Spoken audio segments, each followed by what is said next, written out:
Olivia only lived for 6 days. But her mum Kimberly feels robbed of even those precious memories, of feeling her daughter in her arms, of dressing her, of smelling her, because she was so seriously ill in hospital at the time. I immediately remember saying to my mum, "Where's my baby?" Like, because I was literally bedbound, my arms, I couldn't even lift my own arms. She was just placed there, so I don't even know how she felt. Like, a lot of my memory is clouded from that time. At 34 weeks pregnant, Kimberly was in severe pain. Staff at the Princess Royal Hospital in Sussex thought it was trapped wind. It was actually internal bleeding. I felt like I was looked at as if I was just an anxious mother, but in reality I was bleeding internally. I felt ignored and dismissed, but I trusted them. I kind of feel like I should have shouted more, but I shouldn't have had to. Today, a report says the maternity system in England is not working for women, babies, families or staff. The investigation found families disregarded and not listened to, poor staff morale and burnout, structural racism and discrimination, a reluctance by trusts to admit mistakes, leaving women to wrongly blame themselves when their babies were harmed, and buildings that are outdated and dilapidated with leaking roofs and a lack of space.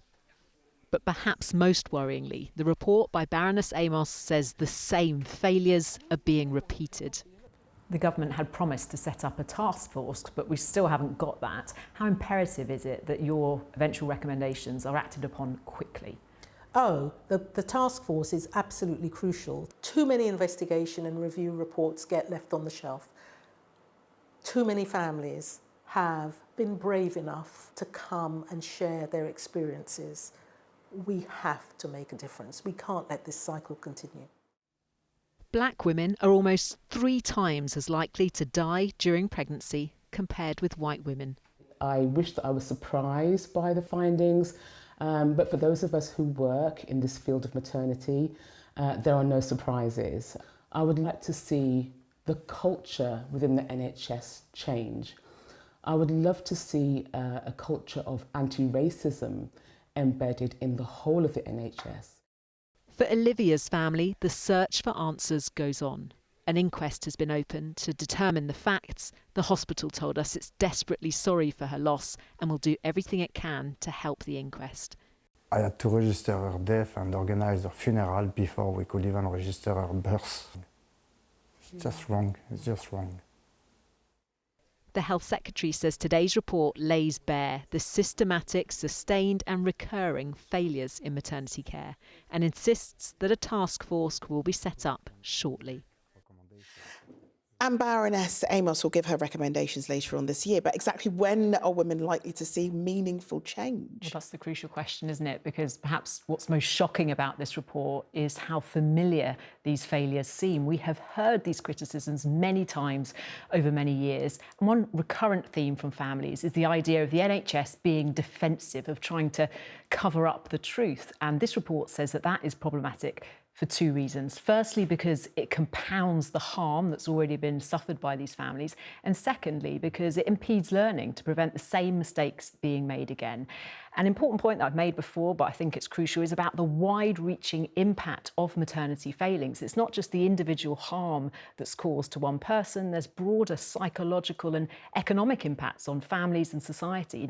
Relationships break down, people are unable to work, it impacts their children. So it is vital that we improve our maternity services. But some bereaved families aren't happy with this report. They say it's shallow and superficial. They want a statutory inquiry. And Baroness Amos has not ruled out eventually recommending that.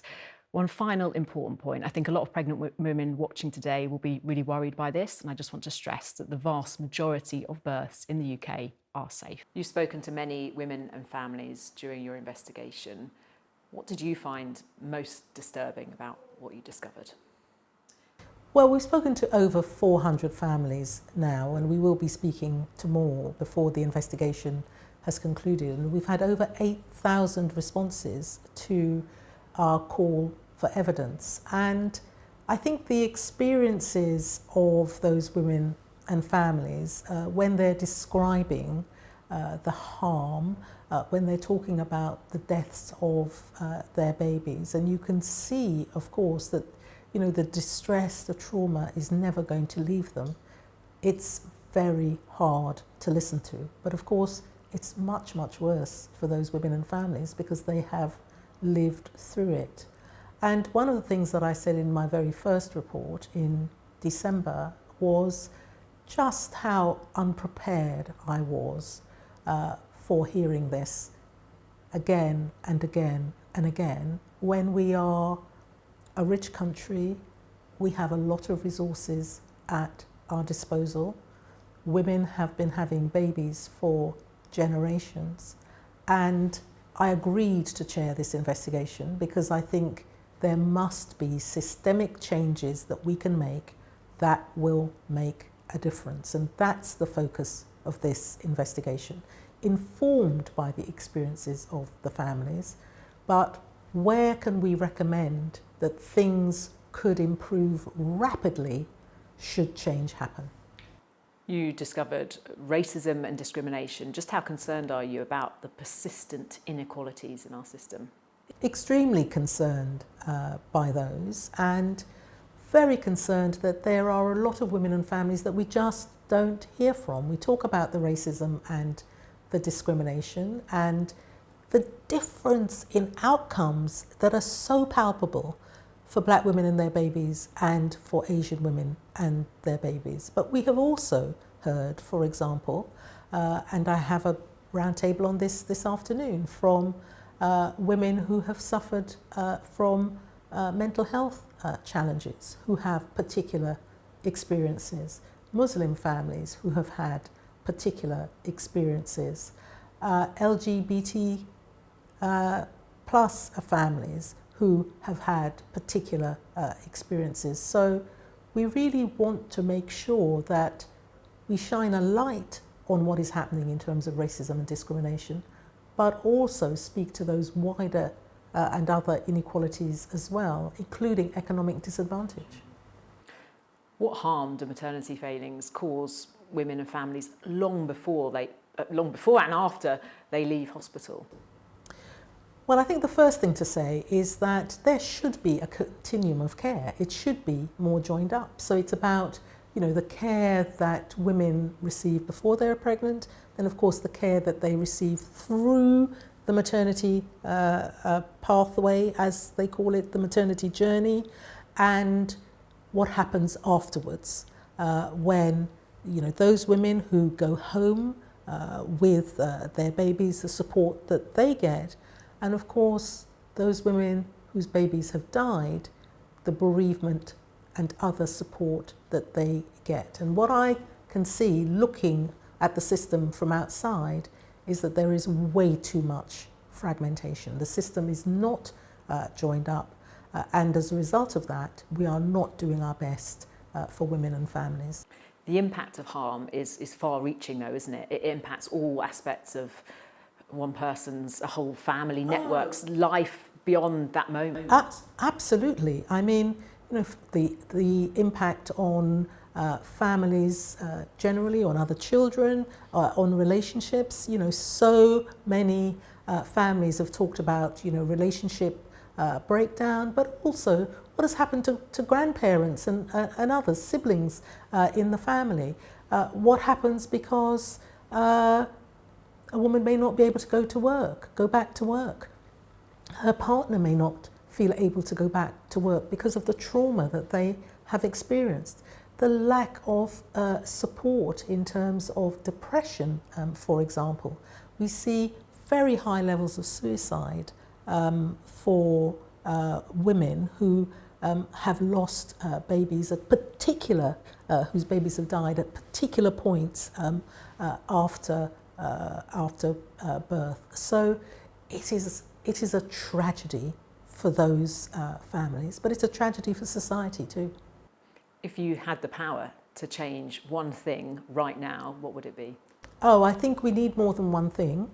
But the thing that families and women talk about time and time again is the lack of listening, the lack of communication, the lack of explanation of what is going on. So that, in and of itself, changing that would change the culture and the whole way that women and their families are viewed. But there are other things that we need to do too, and those will come out in the final report. The government had promised to set up a task force, but we still haven't got that. How imperative is it that your eventual recommendations are acted upon quickly? Oh, the task force is absolutely crucial to the next stage of what happens. We come up with the recommendations. The Secretary of State has committed that the task force that he will chair will take those recommendations. There will be a national action plan, implementation and scrutiny of that implementation. This is critical. Too many investigation and review reports get left on the shelf. Too many families have been brave enough to come and share their experiences with us. They have been brave enough to relive the most difficult periods of their life, to relive that trauma. We have to make a difference. We can't let this cycle continue. You've said yourself there have been hundreds of recommendations. How can you ensure that your report doesn't just become another one of those reports on a shelf gathering dust? So 3 things I think are different here. One is that our investigation is systemic. It's been the first of its kind to come up with a set of national recommendations. The second is the commitment to having the task force to come up with the action plan and to come up with the implementation of these recommendations. And the third is, the families themselves, the staff who want things to be different. They will be watching very, very carefully. Some families have criticised your report, saying that it's superficial and that it minimises the harm caused to families. What's your reaction to that? I hope it doesn't do that, and I hope that anybody reading that, the report, does not get that from it. I am very happy to take the criticism that has been made of some of the language that I've used and look at it again. But I also know, and families have been very clear and transparent with me about this, that there are families who feel very strongly that they will only get justice and accountability through having a statutory public inquiry. They don't feel that what I'm doing goes far enough in terms of what they want. I absolutely understand that. I appreciate their candour and the honesty with which they have told me that. Yeah, some people do want a statutory inquiry. Would you potentially recommend that eventually? I am not at the stage yet of making recommendations. The Secretary of State has said he has not ruled it out. I, of course, at this stage can't rule anything in or out in terms of the recommendations that I might make, but I am not at the stage yet of making recommendations.